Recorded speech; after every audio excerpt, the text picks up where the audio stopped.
Alo, merhaba Hasan Bey. Hasan Nasılsınız? Mırza kandaysiz? Neredesiniz? Agabız kanday? Beyefendi nasıl?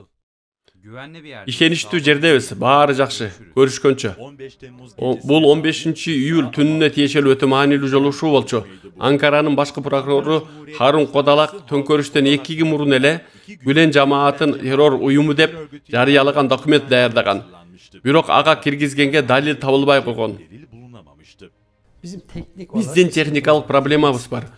Биз көпчүлүктү куралдуу күч террор уюму экенине ишендире албай жатканбыз. olduğunu inandıramıyorduk. İddianamemizde de bu argümanımızı destekleyecek çok doyurucu. Кылмыш ишине киргизгенге күчтүү далил таба албай койдук. Hem siyaset Саясатчы да прокурор да 15-июльдү шылтоо кылды. Камоолор башталды. Кечинде баарынан мурун миңдеген сот менен прокурорлор иштен айдалды. hakim ve savcıya görevden el çektirildi. We are very concerned. I think we're seeing an extraordinary crackdown on the independence. Yargının bağımsızlığına Соттун көз карансыздыгына адаттан сырткаркы басым кылынды деп ойлойм. Төңкөрүш ишке ашпай калгандан тартып 2700дөн ашык сот жумуштан айдалды. Көз карандысыз же өкмөткө моюн сунбаган соттордун иштен айдалып камалганын көрдүк. görevden uzaklaştırıldığını ve görevden alındığını gördük ve bence şu an Менимче бүгүн да ушундай аракеттер күч алууда. şekilde tırmandırma fırsatına The çevirmek. opportunity to very dramatically escalate that attack. O gece Ал түнү аскердик аракеттер башталгандан 1 саат өтөрү менен алдын ала даярдалган тизмелер ишке кирди. Кээ бир көрсөтмөлөрдө али ишке аша элек окуялар бир нече саат мурун жазылган. kayıt altına alındı. Sokakta ya da kışla Прокурорлор аскерлердин көчөдө же гарнизондо эмне кылганынан мурун колундагы шпаргалкаларга жараша иш козгоп жатты. Мунун эң ачык далили катары жубайлары коомдук мекемелерге кызматкер алуу сынагынан 2010-жылы ийгиликтүү өткөн деген шылтоо менен 300 аскердин төңкөрүшчү деп камалуусун айтса болот. 82 kişinin yaklaşık 300 tanesi Ал 400 кишинин 300гө жакынын ошол төңкөрүштүн эле алдык. Төңкөрүүнү билесиз, 3-5 киши кылбайт. Herhangi bir yargılama Эч кандай териштирүү кылбай эле, эч кимдин айтканына маани бербей эле, ага катышпаганын далилденген реанимацияда жаткан киши да төңкөрүшчү деп камалган. adamı darbeci diye tutukluyorlar. Albay Gürsev Полковник Гүрсев Билге аба күчтөрүнүн маанилүү долбоорунда иштеген. Жүздөгөн учкучту тарбиялаган. 2016-жылдын 27-июлунда чыгарылган өзгөчө кырдаал токтомунан кийин камакка алынды, соттолду, пенсияга кетүүгө мажбурланды. emekliliğe zorlandı. O ana kadar Ал күнгө чейин аскердик училищадан 100гө жакын кишини каматкан прокурорго мага командирим кечинде чалып, атайын чакыруу планга жараша кишилерди чакыр деди. planına göre bana o zamana kadar 100 kişiyi tutuklamış. Ал прокурор мага чакыруу планы деген эмне деп сурады. Doğru dürüst ifade bile almamış. Демек, ошол 100 кишиден адам сыяктуу көрсөтмө албаптыр да. Falan diye eklemiş oraya. Benim Башкаларга да, мага да параллель өкмөттүн кишилери деген айыпты жабыштырыптыр. kullanması yapmış. Алардын айтымында аба күчтөрүндө ФЕТО деген бир топ бар деп, небак пенсияга кеткендерди да кошуп түрмөгө солошкон. 5 yıl sonra nasıl bir örgütse Алардын баары бир заматта кантип аныкталганы мага кызык. emekli de olsa ayrılsa da gidip hapse attıkları insanlar var. Ben bunların nasıl bir anda belirlendiğini, neye göre belirlendiğini merak ediyorum. İlk ifade veriyorum. Эң биринчи суракта баарын телефон менен мен чакырдым дедим. Bundan Мындан açık bir ачык şey nasıl söylenir bilmiyorum. ачыкта кантип айтышым керек эле. Мени бошотуп, окуя учурунда Аданада жүргөн кишини өмүр бою соттоп атат. Gerçek bir olay. Adam Adana'da yani. Муну кандай түшүнсө болот? Şey yapıyor. İşte müebbet hapisle yargılıyor. Yani bunun açıklamasını ben bulamıyorum açıkçası. Ve Adana'da Ал bulunan киши kişi жеке иштери үчүн үй бүлөсү менен бирге Аданада жүрөт. Adam o sırada Кандай эмненин негизинде аныкталган? Биз укук мамлекети дейбиz. Nasıl bu şekilde bir tespit yapılmış? Neye göre yapılmış? Herhalde hani hep diyoruz ya bir hukuk devletiyiz biz. Hukuk Мыйзам devletiyiz, так, kurallar belli. аны кантип иштетүү Kurallar керектиги belli, да herkes белгилүү. de bilir o kuralları. Күчтүү, Demek lazım. Harp okulu öğrencilerinin күчтүү, билимдүү офицерлерди аба күчтөрүн айдаш үчүн гана аскер училищасынын курсанттары бул ишке тартылган деп insanların, ишенем. Hava kuvvetlerinden ve diğer kuvvetlerden belki atılması hedefi olarak görüyorum. Başka bir sebep bulamıyorum yani. Аба аскер училищасынын курсанттары 15-июлда автобуска шыкалып, багажчы көпүрөсүндө алып барылган. Эми 18-20 жаштагы балдар өмүр бою кесилүүдө. Алардын бири Таха Фуркан Четинкая. Энеси уулунун укугун коргогону үчүн капаска солонду. Мында менин каалаганым болгону курсанттардын күнөөсүздүгүн далилдөө жана 15-июлдун чыныгы жоопкерлерин суракка тартуу гана. 2251 жаран өлгөн. Алардын чыныгы камкорлору эмгиче табылган жок. Менин көчөлөрдө ар бир сүйрөлүп, абакка кезилгенимдин ушул балеге байланыштуу. Өлкөбүздүн башына мындан да чоң азап келген эмес. Ошондуктан жаран жана эне катары ар түрдүү азапка чыдашым керек деп ойлойм. Бул балдар ал түнү эч нерсе кылган эмес. Ал жердеги эл биз төңкөрүш экен десек автобустан чыгып, биз менен чогуу ким ырдашты дегенине карабай, балдарыбызды өмүр бою кесишти. Ажырашуу соттору да 3 жылга узаган Түркияда килейген төңкөрүшүн 6 айда бүтүрүшүп, балдарыбыз өмүр бою эркинен ажыратылды. Соо көз менен карасак, муну 15-июлдун чыныгы кылмышкерлерин жашыруу аракети деп ойлойм. Мындай нерсе акылыма эч келбептир. Балам жөнүндө ушунча кыялдарым бар эле. Уулум коңгуроону басып, ушул эшиктен кирип, "Эне, мен келдим" дегени канчалык улуу неемат экенин билбепмин. Bir evladın gerçekten zile basıp "anne ben geldim" demesi, şu kapıdan içeri girmesi ne kadar büyük bir nimetmiş.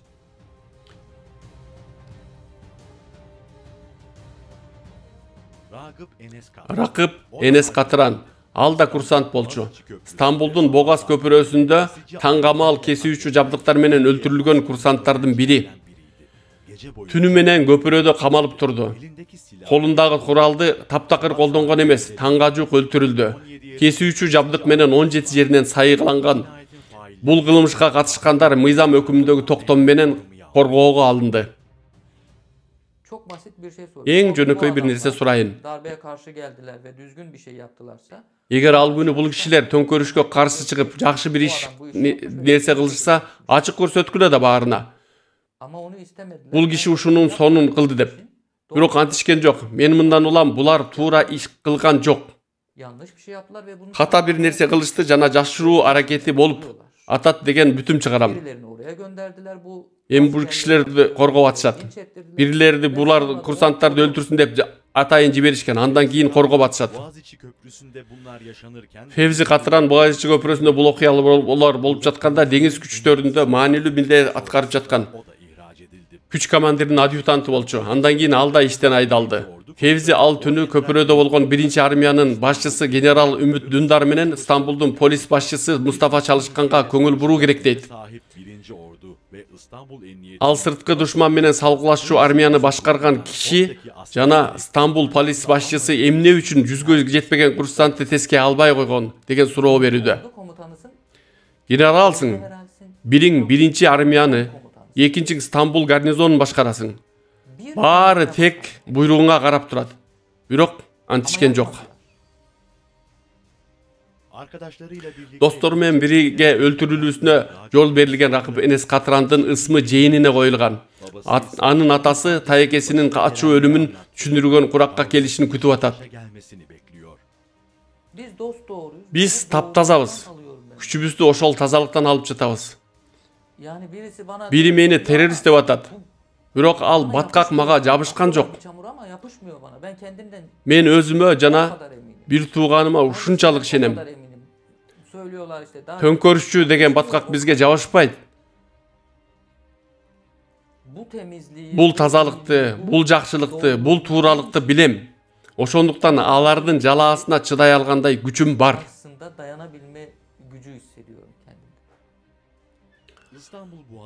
Оркос, Стамбул булуңунун күчтүү агымынын бири. Түштүктөн соккон бул шамал деңиздин суусун түндүктү карай айдайт. Деңиздеги жандыктар кыйналып, кемелер кургакка урулат. 15-июлда жайдын так ортосунда башталган терс агым 5 жыл бою тынган жок. Erdoğan sayasi urtoqtoru menen birge jeke biйлигин turguzdu. Sotto da, parlamentте da 15-iyuldu suratpay koydu. Bul maksatта jurnalistlerden baştap karşı çıkan baarın kapaska solop oozun japtı. Herkesi hapse attı, susturdu. Төңкөрүштүн сурагы мыйзам өкүмүндөгү токтомдор менен тосулуп турат. Айыпталгандар төңкөрүш кылган эмес. Аны шылтоо кылган бийлик баардык оппозициянын оозун жапкысы бар. Sonucunda bunu fırsat bilen hükümetin bu çeperi genişleterek bütün muhalif ve sosyalist ve kesimleri baskı altına almak istiyor. Biz prokuror da sot da emesbiz. Hiç kimge jaza berip kamabayбыз. Болгону parlamentin attan maalımat algыбыз kelet. İyi organize edilmemişti. Biz savcı değiliz, hakim de değiliz. Biz prokuror da sot da emesbiz. Hiç kimge jaza berip kamabayбыз. Болгону parlamentin attan maalımat algыбыз kelet. Бирок жооп бериши керек болгон суроонун baарын колунун sırtı menen түртүп salıştı. Kendileri bakımından, bütün tarihi bakımından üzerlerindeki soru işaretini kaldıracak imkanı ellerinin tersiyle ittiler maalesef. Masum insanlardan Bul beykono kişilerden terör tobun çıkaram degendik biyiliktin özünün terörçü ekenini görсөтөт. Gazeteci Sevinç Özarslan kesipteşin korgoyum dep hukuksuzluktun arkasından düştü. Şındıktar öteli oğur geldi. Yüzdөгөн üy bülөө менен сүйлөштү. Саба алып өлтүрүлгөндөрдүн, жылаңачталып тинтилген жаш кыздардын айткандарын эл менен бөлүштү. Чынында апачык эле кыргын салынып жатат. Алар бешиктеги баласынан тартып, кары картаңына чейин жок болушун, өлүүсүн каалап атат. Yok olmasını, ölmesini yani o olsun denilerek yani çoluk çocuğun İnsanlar ne günahı var ya? Bu darbeye Бул төңкөрүшкө ымыркай балдардын кандай тиешеси бар? Окуялардан канча жыл өтсө да бул кездин Адилет министри Абдулхамид Гүлдү эч унутпайм. Gözünün алдында ушунча укуксуздук болду. Баары далилдери менен ортого чыкты. Мустафа Кабакчынын түрмөдө кантип өлгөнү баардык далил менен чыкты. Азыр да кош бойлуу аялдар камалып жатат. Мени ортого чыгарган окуялар бар. Калгандарын айта албай жатабыз. Bazılarında da susmak zorunda. Hiçbir şekilde ortaya susmak zorunda kaldığımız olaylar var. Daha geçen hafta mesela. Ötkön haftada ele bir ayal kayra kapaska alındı. Bir kadın İstanbul'da doğum yaptı. Hastane kapısına gittiler polis. Kadın bir hafta Al maga жазды, мен ага жаздым. Эптеп тынчыраак төрөп алайын деп, bir hafta polisler жанына коюлуp төрөdü. Ben ona yazdım, konuştuk falan. Ama hiçbir şekilde biz bu olayı ortaya çıkartmadık.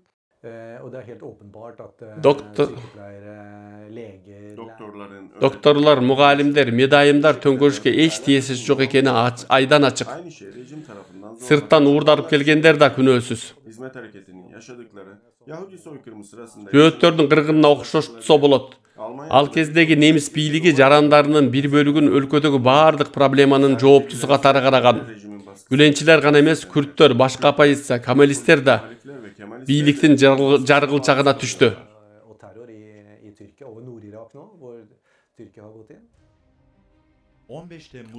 2016 жылдын 15-iyulu жана кийинки окуялар тарапсыз силиктөө менен жеңил эле чечилмек. Бирок бир да сот жана журналисттин көбү буга аракет кылган жок. Же кыла албайт.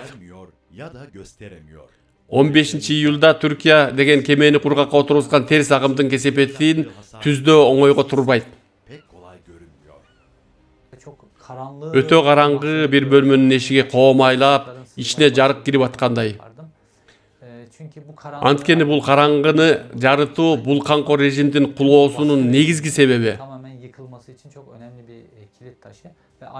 Жарык 15-iyul аттуу калың караңгы эшиктин артында бизди күтүп турат.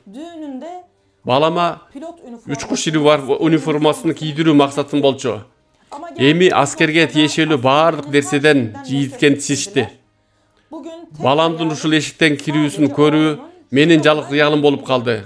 Анын отуруп бир чынык чай ичкени бизге мындан башка кыял калтырышкан жок. Чын эле. 5 жыл мурунку 14-iyulга кетсем эмне кылаарымды билбейм. Акылымды ашкан бир нерсе бар. çıkış bulamıyorum. Akıl sınırlarımı aşan bir kurgu bu. Yani böyle Ушундай кылтак коюшкан дейсиң.